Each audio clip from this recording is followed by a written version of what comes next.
สวัสดีครับคลิปนี้อยู่ที่อ่างเก็บน้ำวังบอนตำบลหินลาดอำเภอปากพลีจังหวัดนครนายกครับอยู่ห่างจากกรุงเทพประมาณ140กิโลเมตรนะครับขับรถก็ใช้เวลาประมาณ2ชั่วโมงครึ่งที่นี่อยู่ในเขตอุทยานแห่งชาติเขาใหญ่เป็นที่พักผ่อนทางธรรมชาติบรรยากาศร่มรื่นโอบล้อมด้วยภูเขาป่าไม้และที่สำคัญยังมีน้ำตก2แห่งครับซึ่งอยู่ในตัวอ่างเก็บน้ำ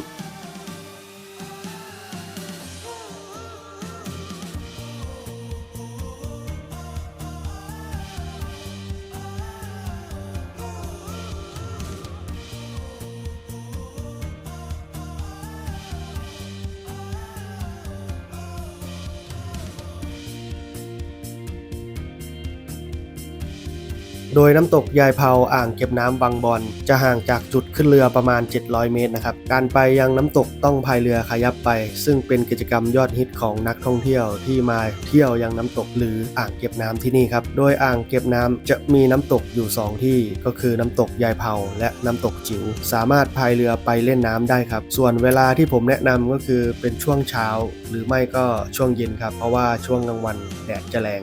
ช่วงเดือนนี้ก็เหมาะแก่การมาเที่ยวยังอ่างนะครับเพราะว่าฝนยังตกไม่ค่อยเยอะปริมาณน้ำในอ่างก็ยังน้อยอยู่ส่วนการเดินทางมายังอ่างเก็บน้ำวังบอนปักหมุดในแผนที่มาได้เลยครับไม่ซับซ้อนและเข้ามาได้ไม่มีค่าใช้จ่ายในการเข้าที่นี่มีลานจอดรถให้มีห้องน้ำห้องอาบน้ำขึ้นสัญญาณโทรศัพท์มีทุกค่ายมีอาหารน้ำดื่มขายเล็กน้อยนะครับเวลาเปิดก็8 โมงถึง5 โมงเย็นของทุกวันแนะนำมาวันธรรมดาครับเสาร์อาทิตย์วันหยุดนักขัตฤกษ์คนเยอะมากที่นี่ยังไม่อนุญาตให้กางเต็นท์นะครับการเดินทางไปน้ำตกเมื่อจอดรถก็เดินลงไปที่ท่าเรือครับซึ่งมีท่าเรือเดียวจะมีเจ้าหน้าที่ดูแลแนะนำอยู่โดยมีค่าบริการคนละ50 บาทพายได้1 ชั่วโมงซึ่งก็เพียงพอต่อการไปกับน้ำตกเสื้อชูชีพมีให้ฟรีนะครับเขาจะจัดให้เลย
780 เมตรจากจุดขึ้นเรือครับ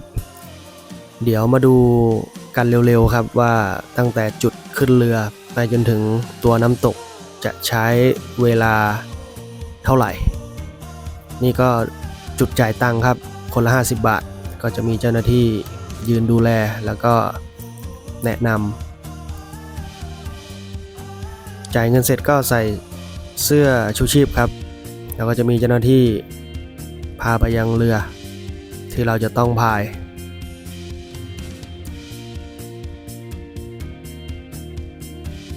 ไปกันเลยครับออกมาแล้วระเบิด มาเชียร์กันละว่ากันละเว้ยมาแล้วเว้ยมาแล้ววะมาแต่ของเขาของเราก็มาเลยครับมาด้วยความแรงน้ำแต่กระจายกระสานกระเซ็นไม่รู้ว่าเม็ดเหงื่อหรือเม็ดน้ำท่ามกลางตลาดหนองหานแห่งนี้ต่างคนต่างเร่งต่างคนต่างบี้เริ่มจี้เริ่มแรงเริ่มจะแซงกันคนมาครับคู่ขี้ดูดีสูสีหัวเรือกลางท้ายยังดูสมันเกอยังดูเสมอกันยังดูไม่ออกบอกไม่ถูกว่าใครเป็นใครมาวัดกันเลยตอนนี้มาวัดกันครับเทพบูชัยนะครับเหลือมอยู่นิดๆนะครับแต่กำลังแรงขึ้นมาจะแซงเลยเปล่าจะไปแก้ผู้หลวงและตามด้วยคำน้อยนะครับสวัสดิ์จากวัดแปดนะครับด้วย2-2ครับตอนนี้กำลังคุกคีกันอยู่ไปรอมานานคู่นี้ต่างคนแต่ไม่มีใครยอมใครผายเที่ยว3เดี๋ยวเขาดูนะจะเข้าใครออกใครจะเข้าใครออกใครรออยู่แล้วร่องน้ำแดงตะไคร้พาทาเสียทีจักรนาลายหัวนั่งหัวล้ออยู่ร่องน้ำแดงสุภชัยปอน้ำโจผายแรงแสงมาพิจิตรนาวาไล่ตะคุบตะคานมาสูสีดูดีจูจีเรือปทุมธานีจะหนีพี่ไปรอมานานคู่นี้ต่างคนแต่ไม่มีใครยอมใครผายเที่ยว3เดี๋ยวเขาดูนะจะเข้าใครออกใครจะเข้าใครออกใครรออยู่แล้วร่องน้ำแดงตะไคร้พาทาเสียทีจักรนาลายหัวนั่งหัวล้ออยู่ร่องน้ำแดงสุภชัยปอน้ำโจผายแรงแสงมาพี่เข้าเส้นชัยว้าไอ้หนุ่มคิดได้ยังไงเนี่ยไอ้คนนี้ก็ใช้เวลาประมาณ10 นาทีครับเดี๋ยวจะพายเรือเข้าไปให้ดู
เล่นน้ำตกกันครับ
มัดระวัง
ครับก็เรียบร้อยครับเดี๋ยวไปดูน้ำตกเล็กๆที่อยู่ใกล้ๆกันอีกที่หนึ่งนะครับ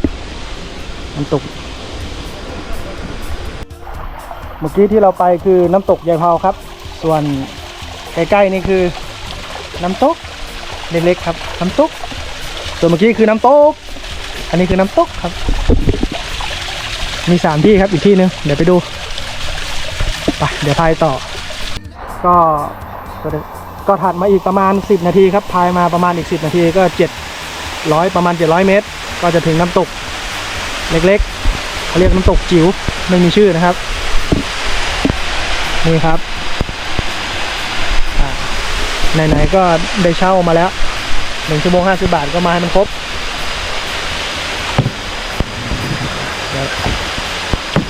ก็เป็นน้ำตกขนาดเล็กครับน้ำตกขนาดเล็กสูงอยู่เดี๋ยวพายเข้าไปให้ดู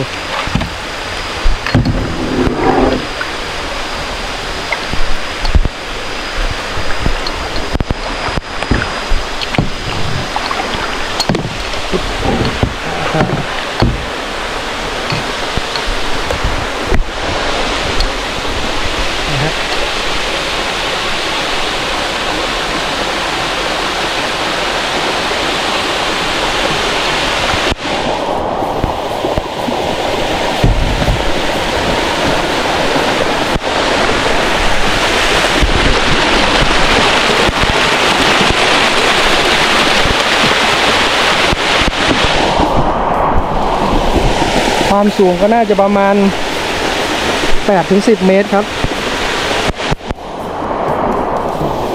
รับชมบรรยากาศครับเนี่ยมันก็จะเป็นซอกเข้ามาเป็นแอ่งเข้ามาครับ